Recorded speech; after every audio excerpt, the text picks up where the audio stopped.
All right, Matt Morse with SoCal Premier again here at the Soccer Nation Expo 2014, and we're continuing on with our interviews, and we're fortunate to have Coach Sammy Rivas from Chivas USA U23. I'll let him introduce himself to everybody out there.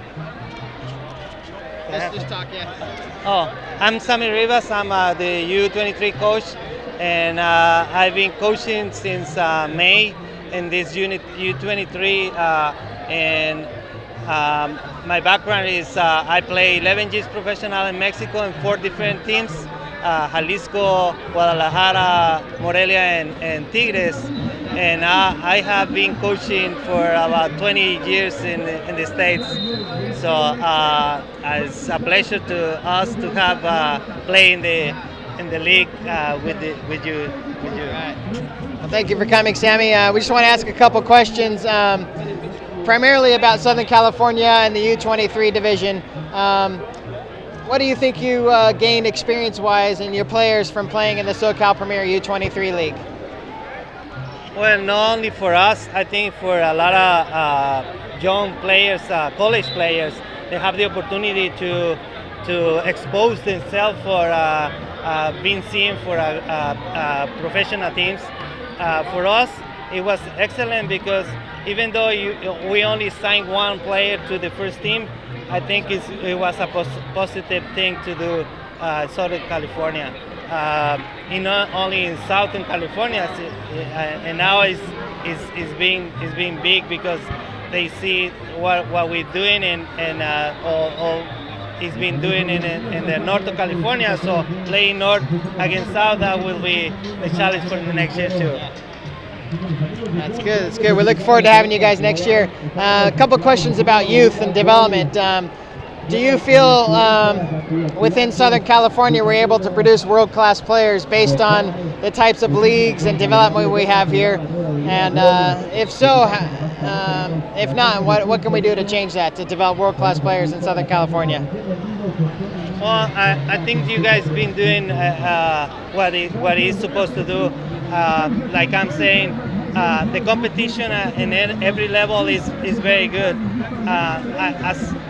As a compliment for us, I see from the last 23 team that I had last year, I see sign for another professional teams or players in the what do you call it, the college the combines, the draft. Actually, it's from a lot of players from Southern California. Only from my team the last year, I see one that is signed to Chicago and the other one went to Seattle. So I think we're doing a positive thing in the development. For Chivas USA, and talking a little bit with Wilmer, he liked to have something in between the 18th and the first team. He thinks they need a little bit more exposure in another level. So, and what I'm seeing is very positive things for having competition in between the U18s and the first teams, professional teams. So, how do you think your chances are of qualifying for the U.S. Open Cup? You have a game coming up in April against NorCal Premier teams. If you do qualify for the Open Cup and you beat the USL Pro, maybe NASL, you might have to face your own first team. What do you think would happen if that comes happening? That would be great. That's something at the beginning when our director Sasha van der Moos created this team, it was the goal to get in the Open Cup and play in that level. So after we finish this season, it's gonna be hard because some of my players went to try out with the first team and have the opportunity to sign at least right now one of the players. And for me, is the next challenge is to have a very good team to compete in the Open Cup. All right, good. Now a question about youth soccer. United States Soccer Federation started the U.S. Soccer Development Academy about 5-6 years ago, and Chivas is a part of that. However, you only have U14, U16, and U18 teams. Do you think it would be a benefit to have younger teams playing in a 10-month season where they're only playing 30, 35 games a year, one game a weekend? Do you think that would be a better environment as opposed to the environment now where you play 10 games here, play tournaments there? What do you think would be best for the development and for Chivas USA? Well, I think our director is already being clear with that. He think the little guys, they need to enjoy more and have fun. No, it's competition of 10 months. I think will be too long for them. At some moment, the little kids get bored to be playing against the same teams and over and over. And for me, and all these years that I've been here, the emotion to go in a tournament and play different teams every I don't know, 6 months, and then every month go in different tournament. I think that will be continuing. To me, is the right thing right now for this level. Okay, that's good. That's good. What are some of the future goals you have for your U23s? Do you see this as a long-term position for players, and what's the turnover ratio? You mentioned you have players continually signing to pro contracts. What's your method for finding new players and getting them into the team? Well, our club have a scout department. We constantly do tryouts during the whole season at any level. We look for the good talents in Southern California. There is a lot. I mean, I say a lot because we are millions of people in Southern California, and our scout department have a year-round job, and for us to choose and compete with the rival that is Galaxy, we are too close, and we have to continue doing this in all levels. There's the young players to the older players. So in the training environment for U23, how often do you guys train during the week, and what does a training look like? And do you guys often train with the first team, or do you guys do your separate training? Well, we're talking about spring and we're talking about winter.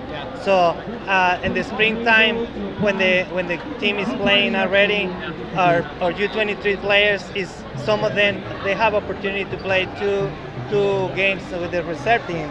So that's the opportunity for them to show out the coach what the level of their play is. And on the other hand, we play in the adult league. During this time, some of the players they get exposed in some other way, because basically if they are in a good level, they can start the preseason with the first team. So these are two different ways for them to expose. One, when they have a college and have the opportunity to play 2 months with us, and they identify them as a good players, and then bring it to the when they finish the school. But we as a club, we see any player, and all the time we are open to do tryouts. All right. What do you think are some challenges for soccer in Southern California in general, and from clubs or leagues base, and what can you do to improve soccer in Southern California? Well, the most important is the coaching.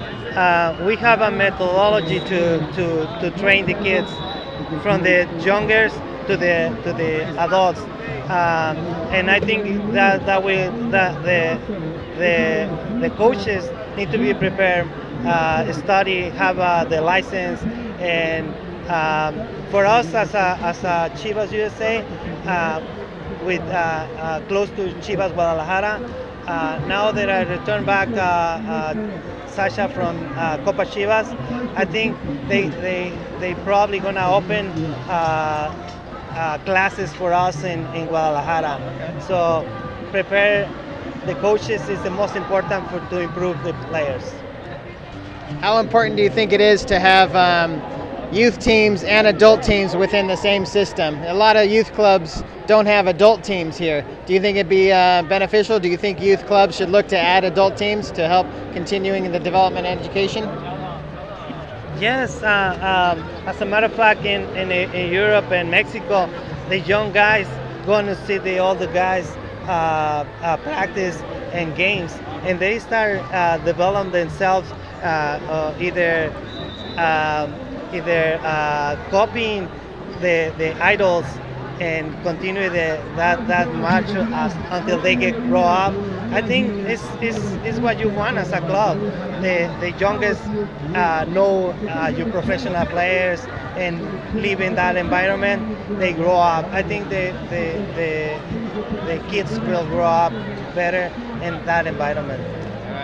That's good. That's what we're trying to do here at SoCal Premier is connect the youth with the adults, and you've been a great help with that with the U23 Chivas. Last question, who do you think is going to win the World Cup, and who's going to go farther in the World Cup, U.S. or Mexico?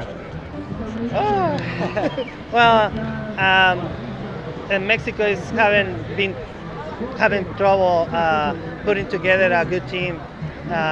We have excellent players, but in some moments in their lives, they didn't come out. I think the United States has been solid most than Mexico, but you never know. The World Cups have surprises.